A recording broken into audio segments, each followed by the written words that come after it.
तो टाइप 1 मैंने ratio proportion का किया, जो मेरा पीडीएफ है उसके अलावा एक क्वेश्चन मैंने किया, ठीक है। अब टाइप 2 कर रहे रेशियो प्रोपोर्शन, अनुपात समानुपात का टाइप 2 में किस प्रकार का क्वेश्चन को मैं रखा हूं, ठीक है। तो उसमें क्या था, टाइप 1 में A:B:C निकालना हो, A:B:C:D निकालना हो, A:C निकालना हो, A:D निकालना हो। तो इतने प्रकार के क्वेश्चन मैंने टाइप 1 में किया। टाइप 2 में क्या करेंगे, फ्रैक्शंस हो, रेशियो हो, डेसिमल हो, तो किस प्रकार से रेशियो निकालेंगे। तो यहाँ पे क्या क्वेश्चन नंबर 1 देखिए टाइप 2 का, if A/2 equal to B/3 equal to C/4 then ABC is 1। जब भी ऐसा फ्रैक्शन हो या रेशियो में हो तो क्या करेंगे, जैसे फॉर ये जो क्वेश्चन है इसमें क्या करेंगे, इसमें हम इक्वल्स टू करके 1 मान लेंगे।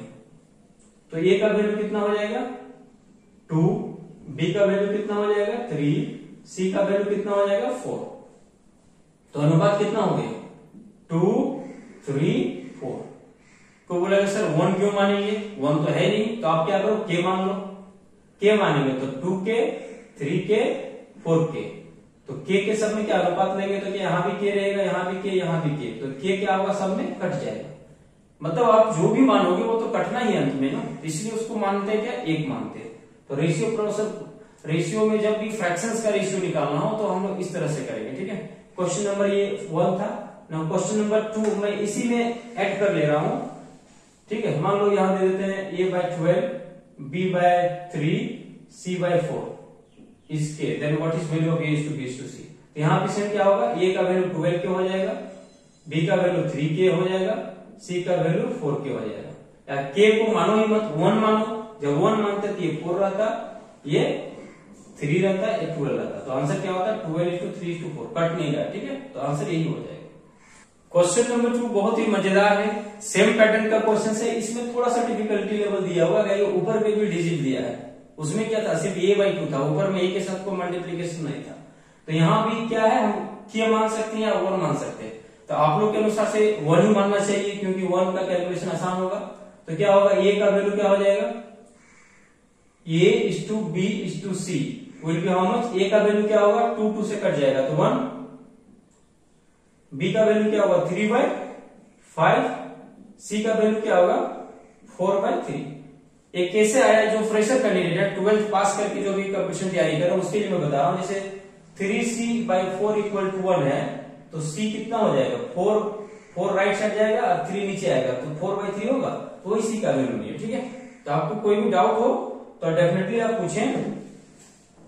इसमें क्या करेंगे, जब भी फ्रैक्शन का रेशियो निकाला जाए तो क्या होगा, इसका एलसीएम लिया जाता है। यहाँ कुछ नहीं तो यहाँ 1 है, 1, 5, 3 का लघुत्तम समापवर्तक बोलते हैं एलसीएम, ठीक है। तो कितना होगा 15। तो 1 से 15 को भागा देंगे तो 15, 3, 1:3:2:4:3:5। इसका फ्रैक्शन क्या होगा, इसका जो रेशियो होगा क्या होगा। तो इसका भी रेशियो निकालना है तो क्या करेंगे, 3, 4, 5 का लघुत्तम निकालेंगे एलसीएम। एलसीएम कैसे निकालते हैं, 3, 4, 5 का एलसीएम निकालेंगे तो 4 के 12, 25, 60। तो 3 से कट करेंगे 60 को तो 20, 4 से इसको डिवाइड करेंगे तो 15 गुना 4 60, तो 15 गुना 2 कितना होगा 30। 5 से इसको डिवाइड करेंगे तो 12, तो 12 गुना 3 कितना होगा 12 दिए 36। फिर से वही डायलॉग मारो, काम खत्म आदमी खत्म, ठीक है। तो काम खत्म, ये 60 को खत्म कर देते हैं, ये हट गया है यहां से। अब ये रेशियो क्या हुआ, देखो 2 से कट रहा है, 4 से कट रहा है, 2 से कट रहा है, 2 से 18 वर्ग में, 2 से 15 वर्ग में, 2 से 10 वर्ग में। तो आंसर क्या होगा 10, 15, 18। तो यही मेन इसका आंसर होगा, ठीक है। अगला क्वेश्चन आपके स्क्रीन पे होगा कि ए का share A share by B share equal to B share by C share equal to C share by D share equal to 2:3। मतलब ये 4 भाइयों में पैसा या जमीन या किसी का बंटवारा हो रहा है, तो बोल रहा है A का शेयर, A का जो हिस्सा होगा और B का हिस्सा होगा वो उसके ही बराबर होगा जो इसका हिस्से के बराबर होगा। इसका मतलब सारा जो रेशियो है इक्वल दिया हुआ, 2:3 दिया हुआ। लेकिन क्वेश्चन में क्या लैंग्वेज बदल दिया है कि A by B equal to 2:3, B by C equal to 2:3। ऐसे नहीं करके वो क्या बोला है A share by B share, मतलब A का हिस्सा डिवाइडेड बाय B का हिस्सा इक्वल टू B का हिस्सा डिवाइडेड बाय C का हिस्सा इक्वल्स टू C का हिस्सा डिवाइडेड बाय D का हिस्सा ऑल दिस इक्वल टू 2/3, मतलब 2:3 है। तो बोला है कि बताओ चारों का जो हिस्सा का रेशियो होगा वो क्या होगा, ठीक है, मतलब A:B:C:D बोला है, ठीक है, यही पूछा गया। तो हम लोग अभी जस्ट पढ़े हैं 2 3 2 3 2 3 3 बार है। ये हो गया A/B के लिए, B/C के लिए, C/D के लिए, ठीक है। तो हम लोग क्या पढ़े हैं, लास्ट वाला लास्ट के साथ 27, फर्स्ट वाला फर्स्ट के साथ। उसके बाद 211 और 221, 211 रुपया पढ़ने जी को हम लोग दान देते हैं और 221 रुपया, तो वही शुभ मुहूर्त वाला यहाँ पे आता है, ठीक है। तो शुभ मुहूर्त में क्या करते हैं 501, 201, 151, तो 1 रुपया का जो लगाते हैं वही यहाँ पे। तो 211 मतलब इसका सेकंड 3, इसका फर्स्ट, तो 3 दूनी 6 दूनी 12। अब 221 मतलब इसका भी सेकंड वाला का भी सेकंड और थर्ड वाला का फर्स्ट, तो 3 तिया 9, 9 दूनी 18, ठीक है। कुछ कट रहा है क्या, नहीं कट रहा है, तो आंसर विल बी दिस। तो चारों भाइयों के हिस्सा क्या मिलेगा, जो ये भाई है उसको 8 रुपया मिलेगा, तो बी को 12 रुपया मिलेगा, सी को 18 रुपया मिलेगा और डी को 27 रुपया मिलेगा, ठीक है। तो यही आपका आंसर हो गया। यहां से क्वेश्चन बहुतों बार एग्जाम में पूछा जा चुका है, जिसे सारा शेयर का जोड़ कितना हुआ, 18, 12 और 8 20 और 10 30, 30 और 8 38, 38 और 7 45 और 20 65, टोटल कितना हुआ 65 हिस्सा हो गया ना। मान लो इसी क्वेश्चन ये एसएससी और एक कोई कंपटीशन में ऐसा पूछा गया है कि 1300 रुपया को ए बी सी में बांटे, जब ए का हिस्सा बाय बी का हिस्सा, ये पूरा क्या है 2:3। अभी इसी में पूछ देता है तो बोलो छोटा जो है सबसे कम रुपया किसको मिल रहा है, तो सबसे कम किसको मिल रहा है 8 ए को, तो ए को कितना मिल रहा है, तो 65 हिस्सा बराबर 1300 रुपया है। तो एक हिस्सा कितना होगा, 65 से 2 बार में कट करेंगे 20, तो एक हिस्सा 20, तो मिस्टर ए को कितना मिल रहा है 8 हिस्सा, 8 गुना 20 160 रुपया बन गया, ठीक है। ये एग्जाम में ऑलरेडी पूछा जा चुका है। तो अगला क्वेश्चन करते हैं।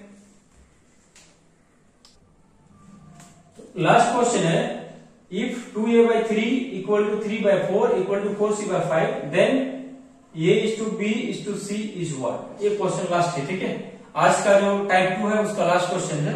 अगला टाइप पढ़ेंगे टाइप 3। इसको भी क्या करेंगे, वही प्रोसेस है, इसको एक मान लेते हैं, तो क्या होगा A:B:C।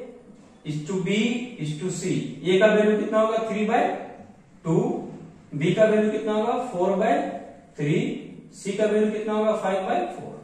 अब सबका क्या करेंगे, एलसीएम लेंगे, कितना होगा 12 एलसीएम हुआ, 2 से 12 को डिवाइड करेंगे 6 आएगा, तो 6 3 जा 18, 3 से 12 को 4, 4 4 जा 16, 4 से 12 को 3, 5 जा 15। तो आंसर क्या होगा 18:16:50, ठीक है, ये आपका आंसर होगा। तो थैंक यू, आशा करते हैं आपको समझ में आया होगा। जो भी टाइप 1 और टाइप 2 का पढ़ाया, ये बेसिक कंसेप्ट है, ये टफ क्वेश्चंस नहीं है बट बेसिक कंसेप्ट है। इसी से हम लोग क्या है सारा चैप्टर्स पढ़ेंगे, तो हमको बेसिक कंसेप्ट भी जानना है। अभी जितने भी एग्जाम है सिर्फ आप एसएससी सीजीएल का ही मत टारगेट करिए, आपका टारगेट कोई भी कंपटीशन का एग्जामिनेशन होना चाहिए। सबसे पहले आप फ्रेशर कैंडिडेट हैं तो एटलीस्ट आपका जो टारगेट है वो कोई एग्जाम फिलहाल नहीं होना चाहिए, आपका टारगेट सब्जेक्ट होना चाहिए। आप पहले टारगेट सब्जेक्ट को करिए। एप्स में मैथमेटिक्स वगैरह जो भी पूछा जाता है क्वेश्चन, एप्टीट्यूड्स में जो भी क्वेश्चन पूछा जाता है, पहले आप सारे क्वेश्चन को करिए, ठीक है। 6 महीना 1 साल का जो भी फ्रेशर 12th पास कैंडिडेट है, 6 महीना 1 साल का आप टारगेट रखिए कि 1 साल के अंदर में हम पूरा मैथ्स को खत्म करेंगे, पूरा रीजनिंग को खत्म करेंगे, जीएस को खत्म करते रहेंगे, क्योंकि 1 साल में भी वो फिनिश नहीं होता है, तो उसको हमेशा रिवीजन करते रहना है और उसको जितना हो सके अपडेटेड अपने आप को रखें। थोड़ा करंट अफेयर्स पढ़ें तो जीएस का क्वेश्चन हो जाएगा। फिर उसके बाद इंग्लिश, जिसको इंग्लिश बैकग्राउंड में जाना तो इंग्लिश को डेफिनेटली पढ़ें, वर्ड को पढ़ें, सारा उसमें सब्जेक्ट्स है। इसके बारे में कभी मैं डिस्कस करूंगा स्ट्रेटेजी के बारे में, कोई भी कंप्यूटर एग्जामिनेशन कैसे निकालना चाहिए। क्योंकि मैं भी जब 12th पास किया तो मैंने ग्रेजुएशन में एडमिशन करवाया, बीएससी, तो बीएससी मैंने जब एडमिशन कराया तब तक मुझे कंप्यूटर के बारे में जानकारी नहीं थी। तो जब पार्ट 1 मेरा जब फर्स्ट सेमेस्टर, अभी तो सेमेस्टर वाइज हो गया, उसमें ईयर वाइज था, first year, second year and third year. तो फर्स्ट ईयर मेरा जब लास्ट होने वाला था तब मुझे कंप्यूटर के बारे में पता चली। जब पता चली कंप्यूटर के बारे में, मैंने एडमिशन लिया कोई कोचिंग में, कहा कि हम लोग को बेसिक जानकारी नहीं था कि पढ़ना क्या चाहिए। तो उस समय हमको कोई मार्गदर्शन चाहिए, और हो सकता है सब्जेक्ट का नॉलेज हो बट मार्गदर्शन होना बहुत जरूरी है। इसलिए मैं मेरे चैनल से जो भी जुड़े हैं, मैं धीरे धीरे कोशिश करूंगा कि आप लोगों के लिए कोई एक चैनल बनाऊं जो व्हाट्सएप मीडियम है, व्हाट्सएप माध्यम के द्वारा आप लोगों को मैं गाइड करूं पर्सनली। और उसके बाद मैंने क्या, पार्ट 1 के बाद मैंने तुरंत पार्ट 2 जब गया, सेकंड ईयर में पढ़ रहा था, मैं तुरंत CHSL क्लियर कर दिया, मतलब विद इन 1 ईयर। तो आप एक फ्रेशर कैंडिडेट, आप कभी डिमोटिवेट मत होइए। फ्रेशर कैंडिडेट है तो डेफिनेटली आप तैयारी करिए और आपका रिजल्ट होगा, क्यों नहीं होगा।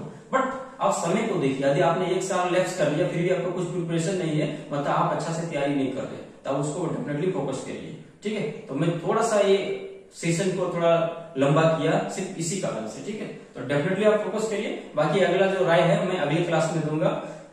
और प्लीज मेरे चैनल को सब्सक्राइब करें, लाइक करें और दोस्तों के साथ डेफिनेटली शेयर करें। My channel name is S Raj maths competitive exam.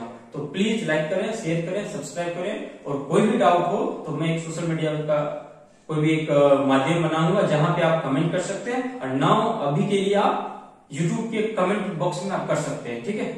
Thank you.